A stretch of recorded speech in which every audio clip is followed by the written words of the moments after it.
Hello human beings, my name is Aidan, and I am known as Power Gamer, and I'd like to invite you on my quest to conquer video games. And what does that mean, you ask? Pretty much just beating it. Anyways, today I'd like to take a trip to the early 2010s with a classic from my childhood, Skylanders, Spyro's Adventure. Skylanders, a series everyone knows, but very few actually talk about, which is surprising because everyone I knew as a kid had this game, but people very rarely talk about it anymore, and if they do, it's not usually in a positive light. Which is a shame because I always loved this game and the series. I was obsessed with it for a while, and I played every game in the franchise, and I feel like I was the only one who did so. But I figured I should take a look back and see how the game holds up today, since the series is approaching its 10-year anniversary. Yeah, that's right, this game turns 10 years old next month. But before we look back, let's see how the game came to be.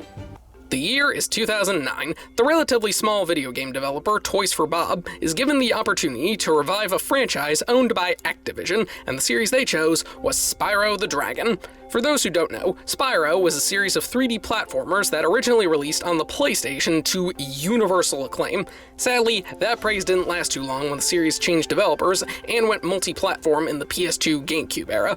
They tried rebooting the series in 2006 with the Legend of Spyro series, but that also didn't go very well, so the rights for the series were sold from Universal to Activision.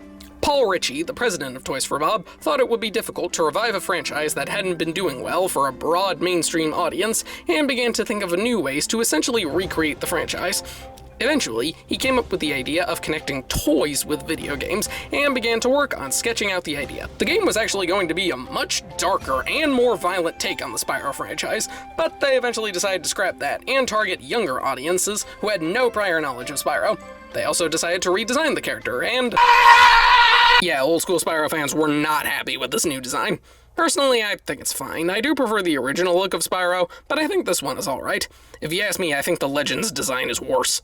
Anyway, the game was officially released on October 13th, 2011 in Australia, October 14th in Europe, and October 16th in North America for the Wii, PS3, and Xbox 360, with Japan later getting a Wii U exclusive version in July 2013.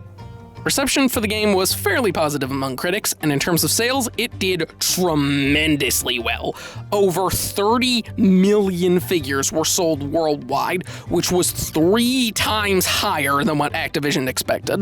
Skylanders then turned into a very successful franchise, spawning 5 sequels, books, comics, and a Netflix series. The success also inspired other Toys to Life games, like Disney Infinity, LEGO Dimensions, and the Amiibo line. So for a series that sold so well, why does nobody talk about it anymore? Is it just because the Toys to Life fad has effectively died, or is it because the game wasn't that good to begin with? Well, let's take a trip down memory lane and find out.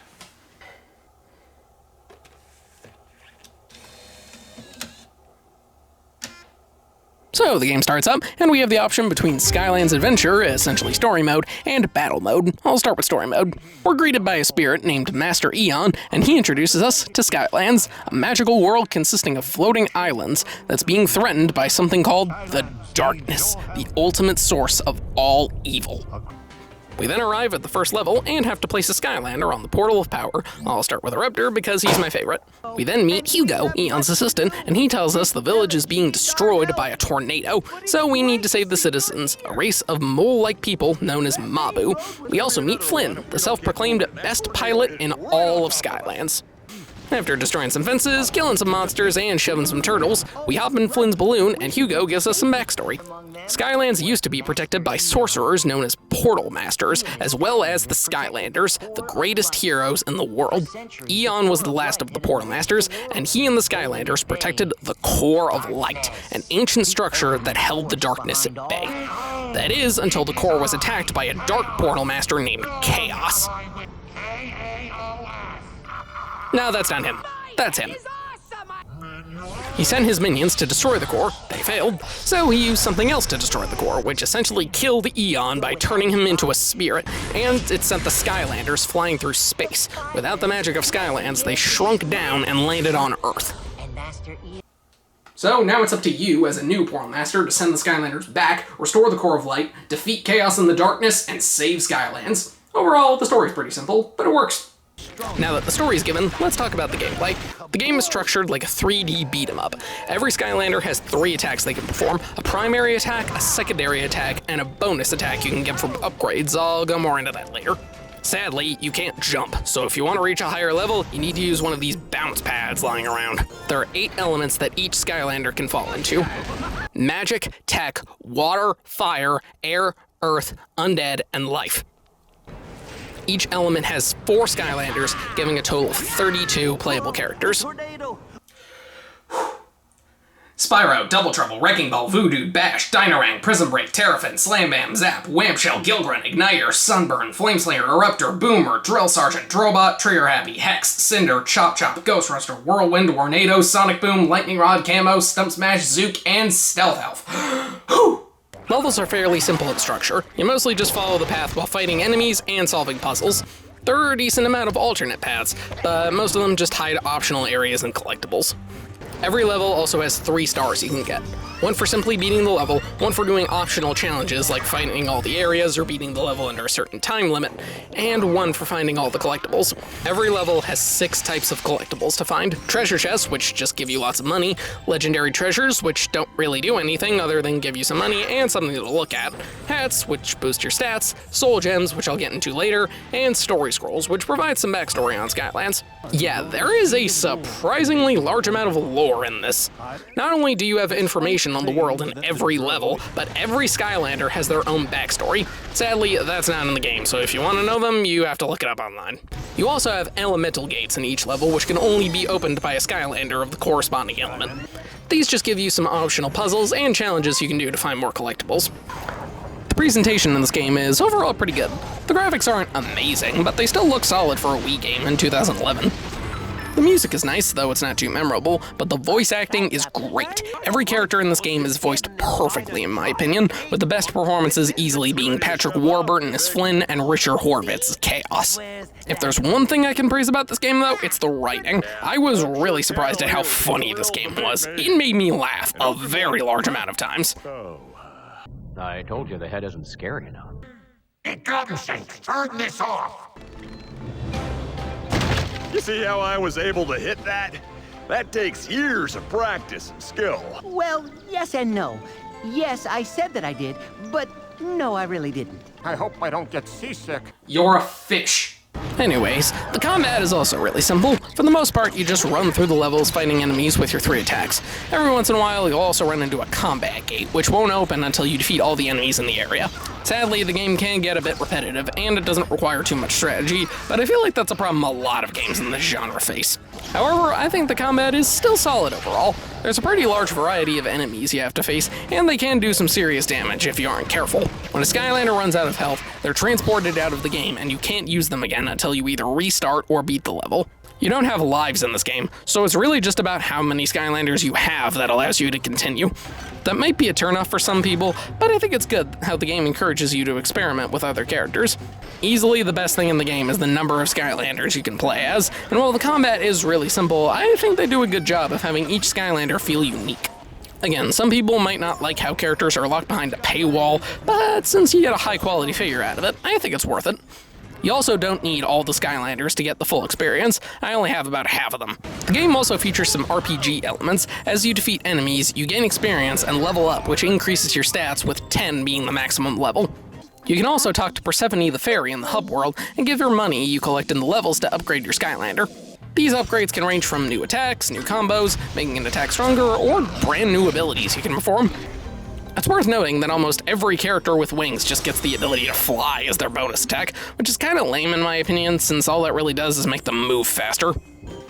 Every Skylander can get a total of 9 upgrades. Once you get your first 5, you can then choose between 2 upgrade paths, which gives you 3 more upgrades to one of your abilities. And some of these upgrades can be pretty friggin' awesome. I mean, just to give you an example, if you fully upgrade Eruptor's Eruption attack, it goes from this to this. Again, this is something I really love about the game. It lets you learn about how each Skylander works, so you can choose what abilities you want to focus on. The final upgrade requires a soul gem. Every character has one hidden somewhere in the game, and you have to collect it to be able to purchase the upgrade. When you collect a soul gem, you also get a little preview of the Skylander it belongs to, which I think is pretty cool since it lets you learn about a Skylander you might not have yet. Some of these abilities you get are pretty awesome. Gilgrunt gets a giant anchor shot, Trigger Happy's Mini-Young gets unlimited ammo, and Camo can make this orbiting shield that slowly restores health. Sadly, some of them are kinda lame. Stump Smash restores health when he's in the water, which is very situational. Lots of them just get new armor, which doesn't affect the game that much, and Spyro gets this headbutt ability, which stinks. You can also talk to this cat girl named Callie, who lets you do special heroic challenges to permanently increase your stats. Every Skylander has their own challenge, but you can use any Skylander you want. These are just simple challenges you have to complete under a time limit, like killing enough enemies, saving enough people, or finding enough objects. So aside from the combat being really simple, this game sounds pretty great overall. Well, sadly, there is one big problem with it. You move way too slow. I didn't remember the movement speed being this sluggish, but the more I played, the more I remembered how me and my brother used to spam dash attacks like Bash's Roll or Flameslayer's Flame Dash to make the characters move faster. Okay, maybe all those characters being able to fly isn't such a bad thing. You do get used to it, and the levels are fairly small, so it's not the worst thing ever, but it is something I got frustrated with the more I played. Also, I'm playing the Wii version of this game, so you know what that means. Pointless motion controls! Yep, the Wii version is filled with a bunch of motion-based actions. You throw bombs by swinging the remote. The game tells you to push the Wii remote forward to insert a key, but you can just flick it and it does the same thing. And you open presents and treasure chests by shaking the Wii remote, which is annoying. You also use the pointer for these turret sections, and this actually works pretty well. I enjoy this. Now that we've seen how the game plays, let's hop into battle mode. There are 3 different battle modes you can do. Arena Rumble, which is a standard PvP fight, Sky Goals, where you have to throw this football into this goal, and Sky Gem Master, where you just collect as many gems as you can. Yeah, it's safe to say Arena Rumble is the most fun. There are 4 different battle arenas, each with their own hazards. Cyclops Square, which has this spike pit, Mushroom Gorge, which has these exploding mushrooms that don't hurt life Skylanders, Aqueduct, which has this rising sewage that doesn't hurt water Skylanders, and Troll Factory, which has these furnaces that do hurt fire Skylanders for some reason, and I don't know why. The arenas also have these power-ups that appear which can help you out. A rocket hat which shoots homing missiles at your opponent, and this comet which makes you invincible until it wears off or you hit them. Winning gets your Skylander experience and money, so you can use this as a form of grinding, but I think you're better off just replaying levels. It's worth knowing that there's also these adventure packs which give you extra levels and battle arenas, plus magic items, which essentially act as power-ups. Sadly, I don't own any of them, so I can't really talk about them. So let's just get back to the main story. After Hugo tells you the story of the core, you head off to Perilous Pastures to rescue Callie, and find out that Hugo has an extreme hatred for sheep. This also adds some sheep to the hub world, which you can abuse to your will. You can soak them, zap them, burn them, and my personal favorite, squish them. Don't worry, they're fine. After that, you're ready to start rebuilding. To rebuild the core, you need all 8 of the elemental's eternal sources, and up first is the eternal air source. So first you head off to the Sky's Schooner docks to get a propeller to upgrade Flynn's balloon. This level is pretty simple, but it does have those turrets I mentioned earlier, and I think it's cool how your turret shoots a different projectile depending on the element of the Skylander you're using. From fireballs to gears, rocks, and watermelons, what the hell? So after shooting down some zeppelins, you get the propeller and fly off to the Stormy Stronghold. Fight your way through the Drow army, shake to lower these towers, and the eternal air source is yours. With every piece of the core you get, you not only get to see the core slowly rebuilt, but you also get to see how the inner machinations work, which I think is really cool. Next up is the eternal water source, and after saving this gill man named Gurglefin, you head off to save his home of Oilspill Island from Chaos's troll minions. Once you do that, you head to Darkwater Cove to get a new component for the core, the twin spouts of Osha Major Minor. After fighting your way through some pirates, you successfully get the spouts, and now it's off to get the water source. You sail to Leviathan Lagoon, named after a giant fish that lives in the area. See, there he is. You have to collect these 4 statues and bring them to the sacred area to get the water source to appear. And once you do, you get eaten by the Leviathan. Inside his stomach, Chaos shows up, and he uses the eternal water source to create evil clones of Zap, Gilgrunt, and Slam Bam that you have to fight. And this is pretty cool. He also sends these waves of doom sharks, as he calls them, after you. They hurt you if you touch them, but if you just barely avoid them, it restores a bit of health, which I think is a pretty cool risk and reward system. After you defeat all 3 clones, you have to fight them again, all at once, with the doom sharks coming at you. Defeat the clones, and you get the eternal water source. Don't ask how they got out of the fish's body, it's not important, and I don't want to think about it. Next is the eternal earth source, and this nearsighted mole guy named Diggs takes you to Crystal Eye Castle to get, what else, the Crystal Eye. After finding out the Cyclopses in the castle, it's yours. You then go to Stone Town to get the Eternal Earth Source, only to find it's transformed into a giant stone golem. You then get a pretty fun boss fight, defeat the golem, and recover the Earth Source. Then all of a sudden, this tree dude named Arbo sprouts out of the ground and offers to help you find the Eternal Life Source. He then grows this giant beanstalk, and you hop on a leaf and head up to Treetop Terrace. Make your way through the forest and find the life seeds, which will help Arbo find the life source. The seeds then grow some apple trees, but the sheep keep eating the apples. 5 minutes of sheep torture later, and Arbo takes you to the falling forest, where Chaos has sent his lumberjack trolls to chop down all the trees using these giant chainsaw machines. You have to use these rockets to blow up the chainsaws, and you know what that means? More waggling! Once you find the life source in a giant acorn, Chaos shows up and tries to take it. This time you have to fight evil versions of Zook, Stealth Elf, and Stump Smash. Instead of the Doom Sharks, you have to avoid these giant green orbs, and the orbs disappear if you attack these red snails attached to them. Once you defeat them, you get the Eternal Life Source, and now you have to get the Eternal Tech Source. This giant robot guy named General Robot then shoots you out of a cannon, and you land at the Troll Warehouse to get the Golden Gear. This level has you team up with the Mabu Defense Force, where you reunite with some of the Mabu you saved back in the first level, which I think is pretty neat. I also really like the war theme the tech levels have. This feels right out of a World War II movie. If it was rated G and about moles and trolls. After sneaking through and navigating a minefield, you get the gear and detect the Goo Factory to get green primordial goo. Just raise these flags and you're good to go. Now, it's battle time. Invade the battlefield, yeah, that's what it's called, kinda lame, and use these giant mega bombs to blast your way into the enemy base. There, you find this giant tank that's being powered by the Eternal Tech Source, and sadly this fight is stupid easy. Just keep attacking the back of the tank and the tech source is yours. Another thing I really like is how the sky in the hub world grows increasingly dark as time goes on and the darkness keeps spreading. Eventually, the sky just turns red. Next, you need the Eternal Undead Source. This skull guy named T-Bone pops out of a door on the beach, and you have to track down the rest of his body. He takes you through the door and down into the crawling catacombs. I apologize to anybody with arachnophobia who plays this game, because this level is filled to the brim with spiders. After killing all the 8-legged freaks, you get the skull mask, which you then add to the core. To get the Eternal Undead Source, you first need to go into the Cadaverous Crypt and find the skeleton key, which T-Bone puts his head on. After that, you get to the creepy Citadel and fight your way through all these nightmare creatures, solve this annoying maze puzzle, and then Chaos shows up again. This time he summons clones of Ghost Roaster, Chop Chop, and Hex. The spell he uses this time is avoiding these lasers, which would be easy to avoid if you could jump, but nope. So, you add the Eternal Undead Source to the core. Next up is the Eternal Fire Source. You then discover this mine train nearby, and Diggs is with it. Yeah, almost every Eternal Source has a different person to talk to, but for some reason they used Diggs for both Earth and Fire. It's weird. So, hop into the train and head down into the Molken Mine. You save all the miners, use this pickaxe to smash the rocks, which means more waggling! And then you find Diggs has the Crucible of the Ages, which you're after, but he's apparently injured his leg, so you have to push him in a minecart. There's no enemies you have to fight, so really this is just pointless. Once you get back, you slap the Crucible into the core and find out Diggs is suddenly all better. Yeah, sure, you were greatly injured, you lazy piece of crap. So, you hop on the train and head down to the Lava Lakes Railway, only to find the tracks have been sabotaged by Glumshanks, Chaos's troll assistant. So you fix the tracks, see Glumshanks fall into lava, don't worry, he's fine, and find the Eternal Fire Source, where Chaos then shows up and summons evil clones of Flameslayer, Sunburn, and Eruptor. Okay, this is getting ridiculous.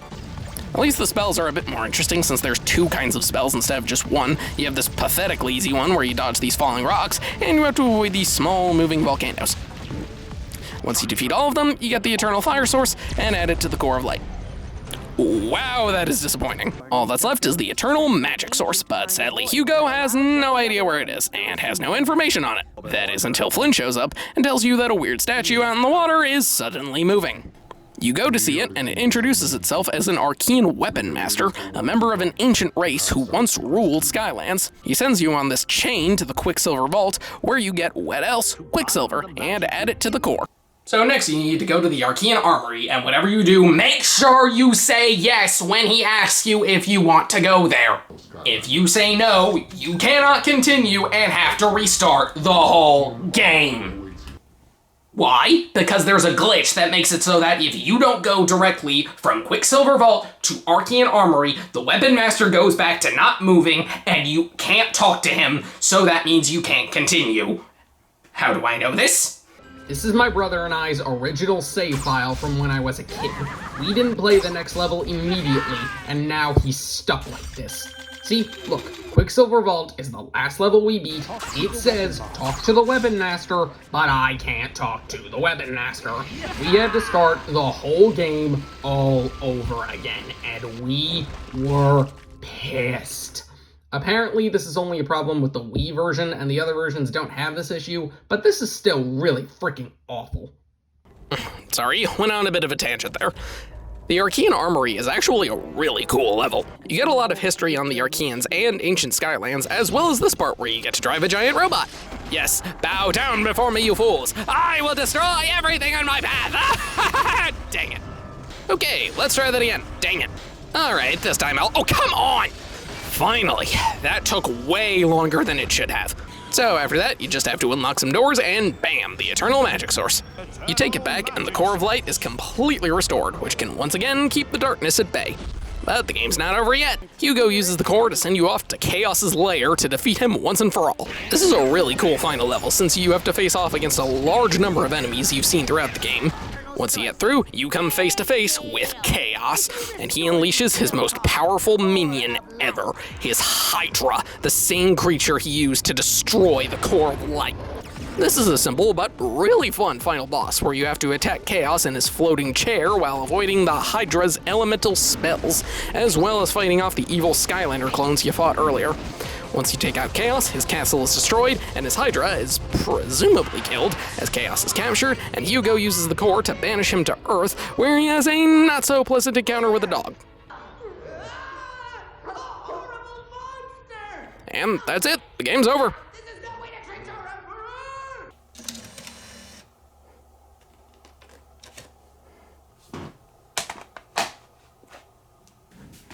Well, I've beaten the game, but I haven't fully conquered it yet. For that, I need this. This is the Mega Jewel, a magical relic, and I can grow its power through video games. What? It makes sense. Here, let me show you.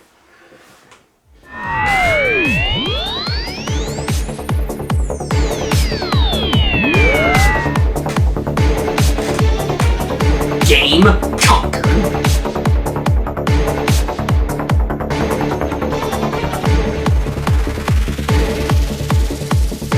So yeah, Skylanders might not be the deepest game out there, and it can get a bit slow and repetitive, but I still think it's a really good game. I thoroughly enjoyed playing through this again.